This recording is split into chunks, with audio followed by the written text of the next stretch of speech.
Hello, hello. Happy Friday. It is August 22nd, 2025. How are you doing? How has your summer or winter been going, depending on where you are on this earth? Very curious. We are getting ready to enter eclipse season with the sun today moving into Virgo. We are going to start feeling this eclipse energy quite potently. So I thought I would come on and talk about that a little bit today. So, in about 10 minutes, the sun will move into Virgo at 4:34, I think it is today, Eastern time. When the sun leaves Leo it's in the 29th degree, it goes to 59 minutes, and then bloop, it goes into Virgo at 0 degrees. I'm explaining this for a reason. I'll get to it in a second. Then, right now, the moon is in Leo. The moon is dragging behind in Leo, but tonight at about 2 something in the morning, I think it's like 10 after 2-ish in the morning here in the East Coast, the moon will catch up with the sun. That is a new moon. That's the sun and the moon on top of each other. That is a new moon. It's when we see no light in the sky. It's when we can put the seeds in the ground to set our intentions and support them to grow here on out. You can set your intentions. Usually we set 5 to 10 intentions. Usually we try to stick with one area of life to keep it potent, and we try to do it within the first 12 to 24 hours of the new moon. You don't do it before the actual new moon happens, so it has to happen after 2:06 a.m. tomorrow, the 23rd, wherever you are. That's Eastern time, so again, adjust to whatever your time zone is. So that happens. Then the moon will keep moving on. The moon will then make its way across 2 weeks from now and create a full moon when it's in Pisces over here. So when the sun and the moon oppose each other, that is a full moon. When we have a full moon, it's a culmination moment of full self-expression. We all know what full moons feel like on Earth. They definitely feel different than new moons. New moons tend to be quiet. Full moons tend to be loud. Just go to an ER or to a classroom on a full moon and you will see the difference. If you went on either of those days of the month to either of those places, you would see the difference between them easily. Okay. And we know this why? Because we can see how the moon affects the tides of the ocean. So if something can affect the ocean like that, it's absolutely affecting us. Okay, so I'm digressing. September 7th, we have that full moon in Pisces. Now, the thing about that full moon in Pisces is it's an eclipse. The sun, the moon, and the earth all come into an alignment. When we have an eclipse, light is eclipsed. So, especially on a full moon, we will experience that eclipse. We can usually sometimes see it, depending on where you are on the earth. That full moon eclipse, however, is happening with the North Node. The North Node, which is not a celestial body, just as the South Node is not. We have in our charts a North Node and a South Node. It's this funny little sign in the chart that, and usually you only see the North Node in the chart, but directly opposite is the South Node. Your South Node is your karma. It's what you came into this lifetime with, what the energy you came in with. The North Node is where you're headed, what you're learning to become in this lifetime. So right now, the South Node is in Virgo. The North Node is in Pisces. So when we think about Virgo is all about putting things in order, creating organization out of chaos.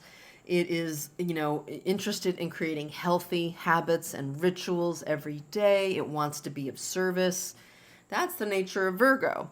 The thing with Virgo, though, is it's ruled by Mercury and it's very detail-oriented and can be hypercritical. And as a matter of fact, it's known to be the perfectionist of the zodiac.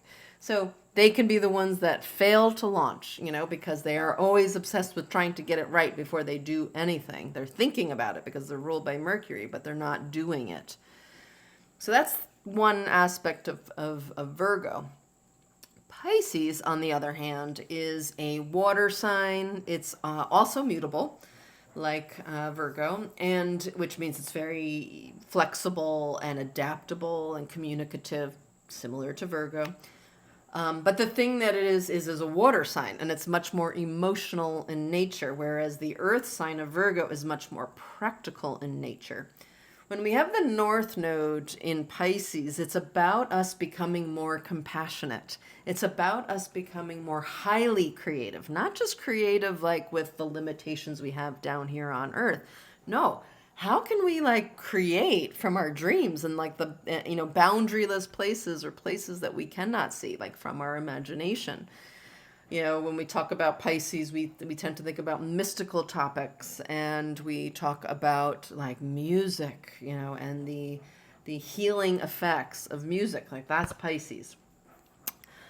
Pisces also, however, is boundaryless. It doesn't like to be bounded, and as a result of that, it can be a bit escapist, it can be a little aloof, and it can, fall into addictive patterns. Whereas Virgo is much more, interested in what are we doing every day to keep ourselves healthy. Pisces is like, I don't care about the day to day. I want to go off into my wonderland. So you can kind of feel that dynamic that would be going on between them. But in this sense, I feel, because the North Node's in Pisces and the South Node is in Virgo, it's about letting go of our perfectionist, critical ways to allow for our higher creativity and compassion to come forward. That's what I believe this eclipse cycle is about for us on the collective level. On the personal level, you and I think it's about releasing addictive tendencies that, we might even look at as healthy, but really aren't. So as an example, I had a really great conversation with my friend Dave just a little while ago. And we were chatting about the idea of like, I was talking about Virgo because, he's a very neat person. He likes things in order. He's Gemini, and so he's ruled by Mercury, the same planet that rules Virgo. So, he can be that way. And so we were just talking about in our own lives where that has helped us and also where that has hindered us or kicked us in the butt, And a lot of the times where I find that Virgo nature hinders us is it cuts off intimacy. If we are going to have our whole life scheduled, and, be constantly thinking of where we need to be next, we are never present where we are. We're constantly thinking about and planning and, and we also don't allow life that's happening right in front of us to work with us. That's the danger of that, like when Virgo's off balance. And so the part of that we want to release is our attachment to things being organized and in order.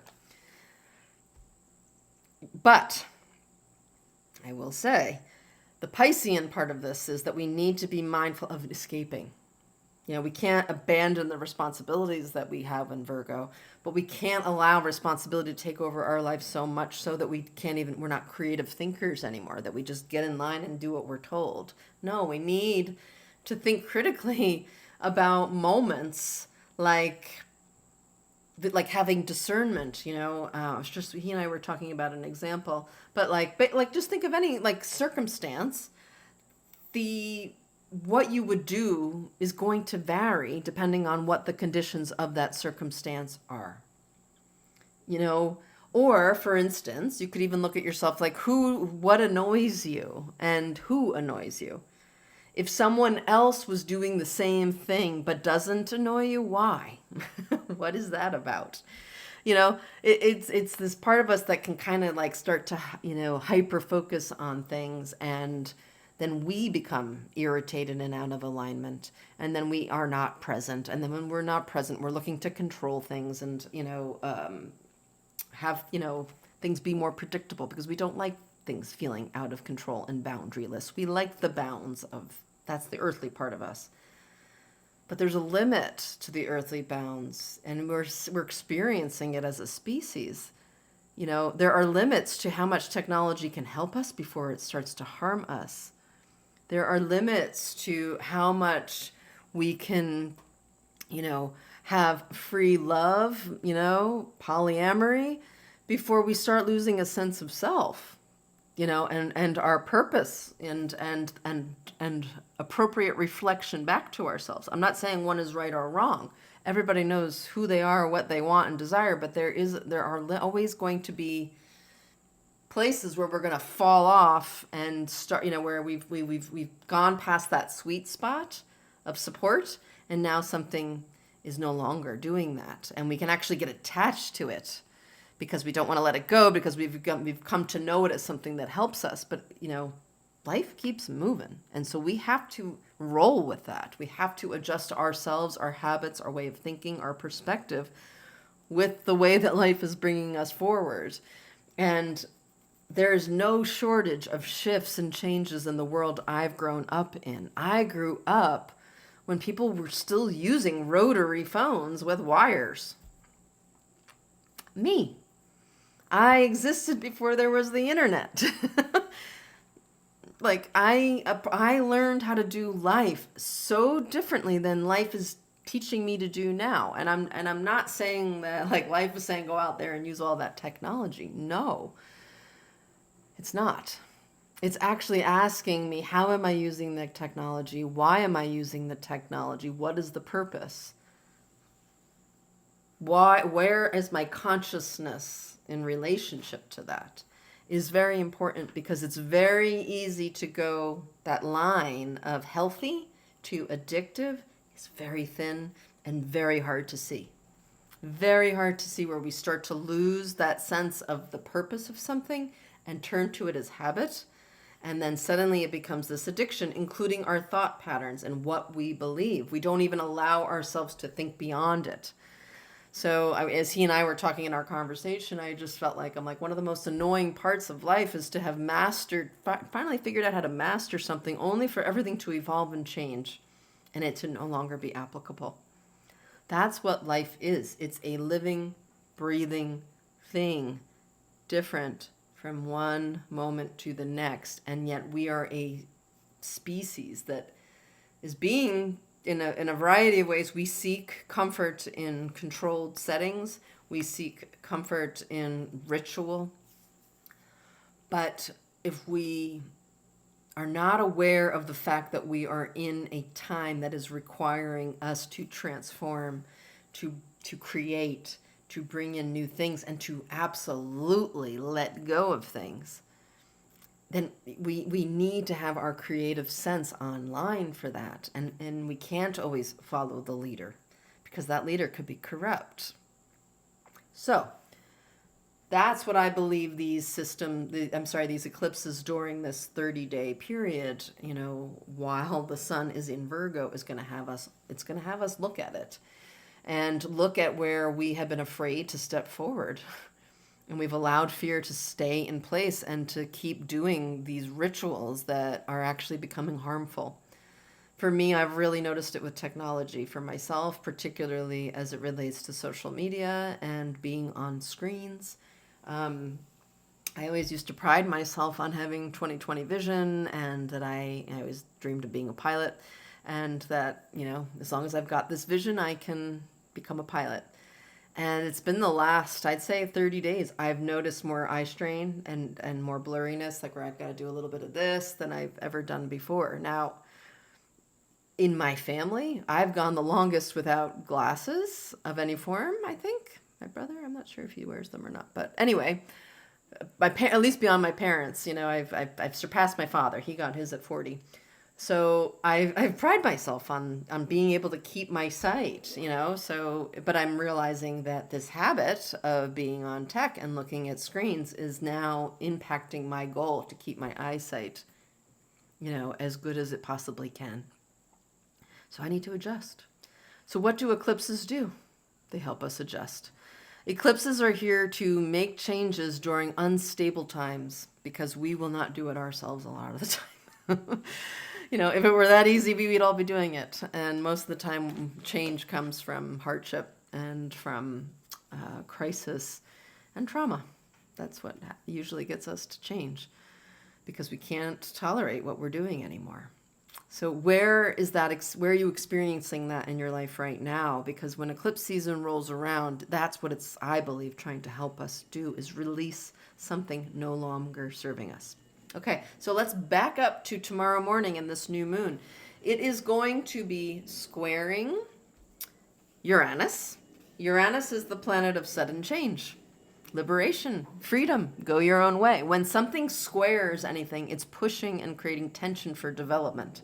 So This new moon is pushing for your ability to free yourself, inside of your rituals and your day-to-day habits. What is it you can, create a new beginning around in your day-to-day life that would support you? Okay? It's very Virgo new moon, by the way. But it's squaring Uranus means that there could be this Uranian influence that comes in over the next 24 hours, which will feel very sudden, like sudden change, or, where something just suddenly is gone that was there a minute ago. That's kind of how Uranus can work. It's also going to be forming a yod, which is two inconjuncts, 250-degree angles up. So if this is where the moon will be, so the sun and moon are down here, they're going to be up and creating this isosceles triangle with Pluto and Neptune and Saturn. Pluto over here in Aquarius and Neptune and Saturn in Aries. This isosceles triangle is known as a yod. It's less important in this because it's going to move relatively quickly. We usually care about the yod formation, when an outer planet is involved as far as the one that's transiting, because it sits there for a while. And the point of a yod is for us to create adjustments in our life so that we can fulfill our sacred mission. So this new moon feels like the beginning of a sacred mission for many of us. And adjustments will need to be made for you to be able to fulfill it. I am realizing for myself that there's a lot I just do what I can. I'm a human like everybody else. My quote unquote career has been an adjustment for the betterment of the last 10, 15 years. It's a movable object. It's not something that's stagnant because it works with me. As I evolve, as does that I give out and put out into the world. But what I've noticed is that I am very much resisting in this moment this. I don't want to be on screens all the time. I don't want to teach in this way all the time. I don't mind doing it. I like it actually sometimes, but a lot of the time I don't, because I'm just talking to a screen right now. I have no idea how people receive this information. I'm lucky if people take the time to listen to this whole thing. I'm lucky if people then take the time after that to respond and say, hey, that was really, that is what's going on with me. I can, whatever, or argue with me. I don't care, whatever. React to it in any way. It's not feeling like the best use of my energy anymore to do this in this way. I want to be in real life with people, but I'm also a very mystical being who needs a lot of alone time.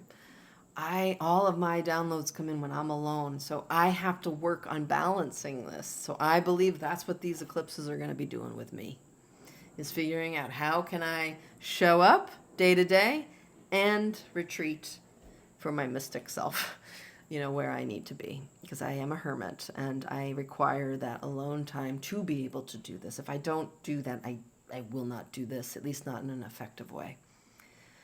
So look at that for yourself.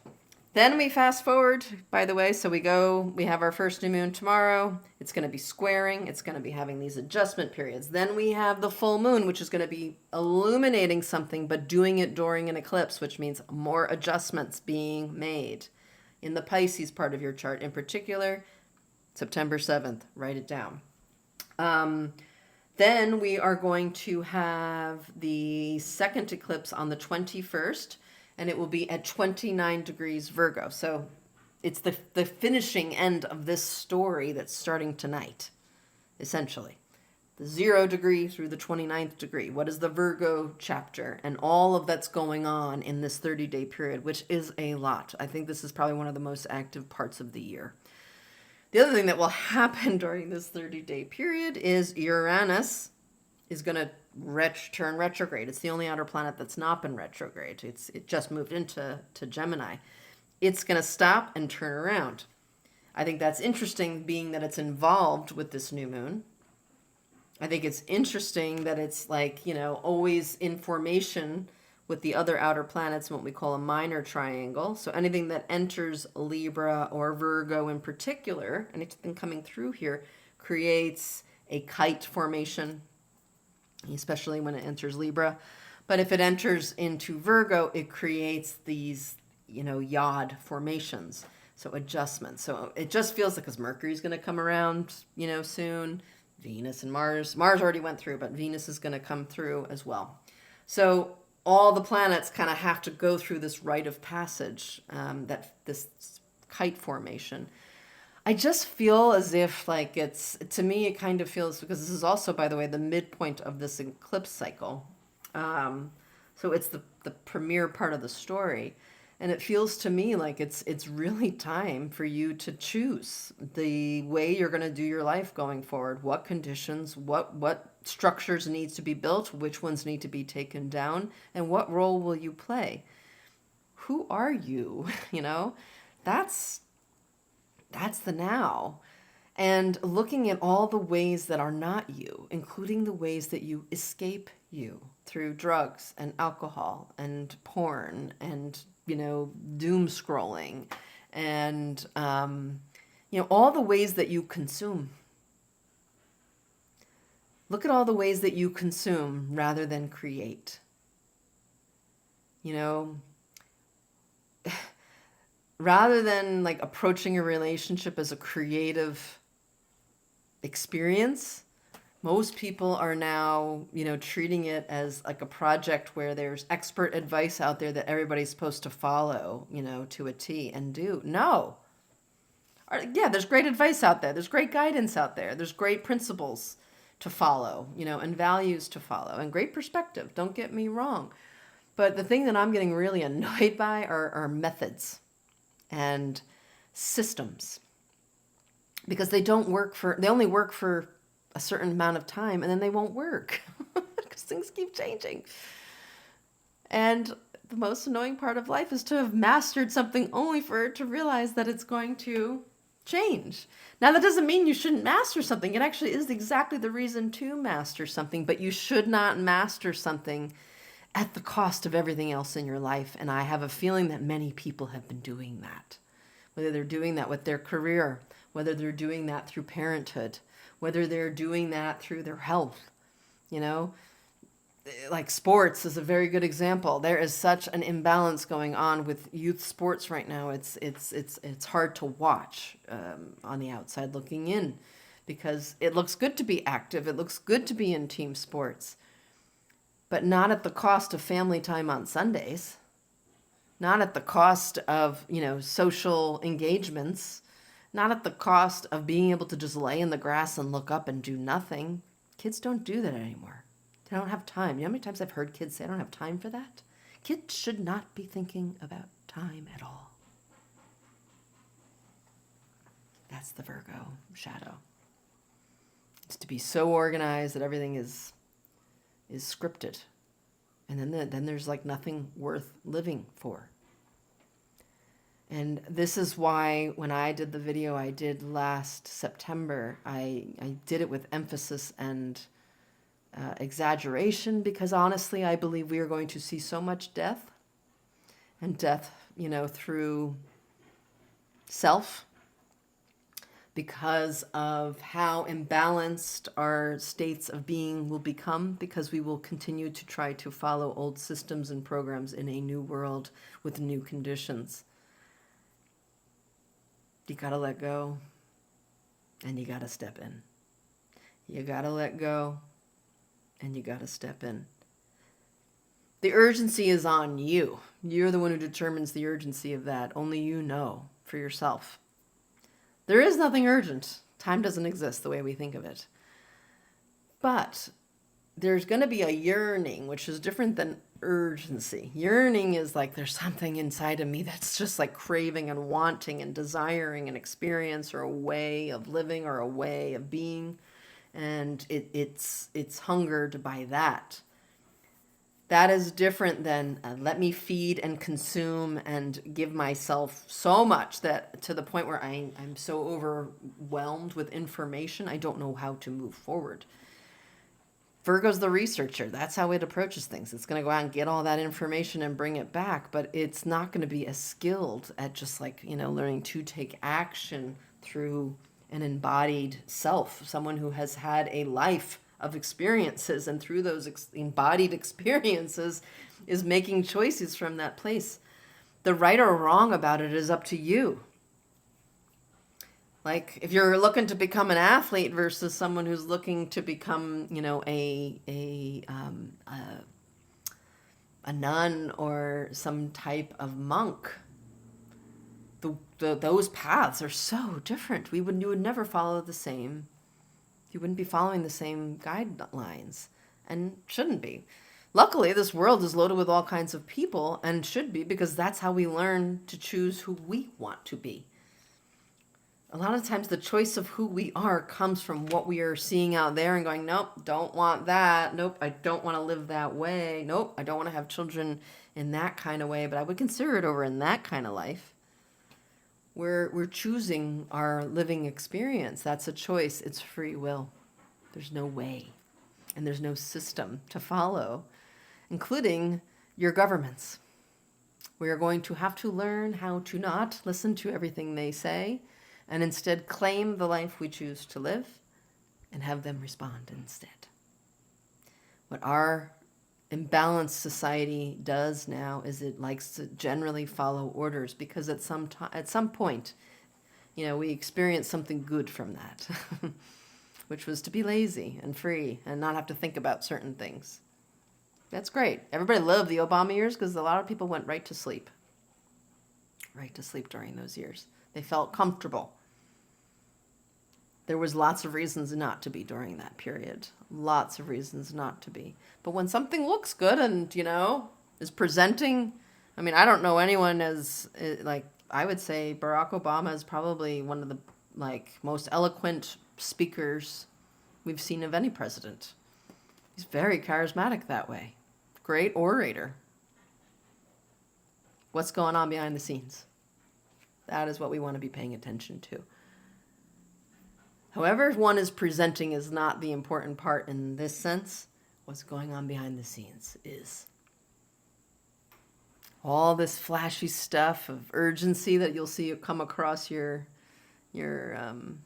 social media. Yeah, there's a reason that's happening. It's to get you from thinking critically and instead going into urgency and fear-based states, which doesn't allow you to think critically. Our best ideas usually come in silence, in the quiet, or in a one-on-one conversation, a lot of the time. Or sometimes through something we've heard that has, inspired us, but the actual thorough thought has got to be usually alone with ourselves, where we have the space to actually articulate that thought. So what are you afraid of is the big question. What are you afraid to let go of? Do you believe in God? Are you a person that's that believes in a higher power or something that's got your back? If you do, then make sure your actions are aligned with that belief. But most people do not. Most people fear being seen.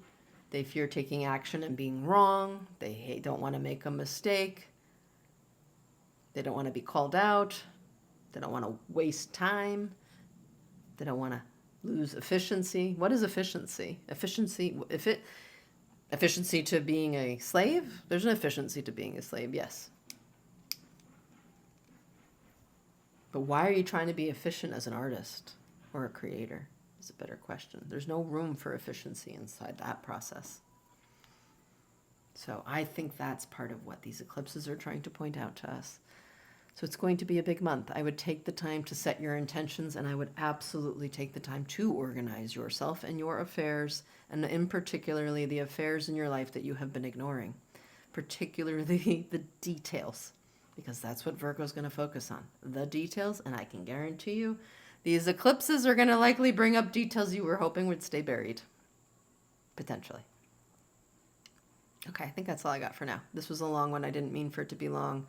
There's more I probably even actually wanted to say, like Venus is going to be moving into Leo and, all the formations that are going to be made through these transits that are happening. So I highly recommend a reading, as always.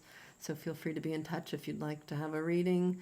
My link is in the bio to those readings. You can also DM me with any questions. And thank you. If you took the time to listen to this moment, I just want to say thank you. I appreciate you Not just for listening to me. That's actually not what I appreciate most. What I actually appreciate is your ability to stay focused on one thing for 30 minutes, because not as easy anymore to do that. All right. Remember to be human. It's a lot cooler than being a robot, just saying.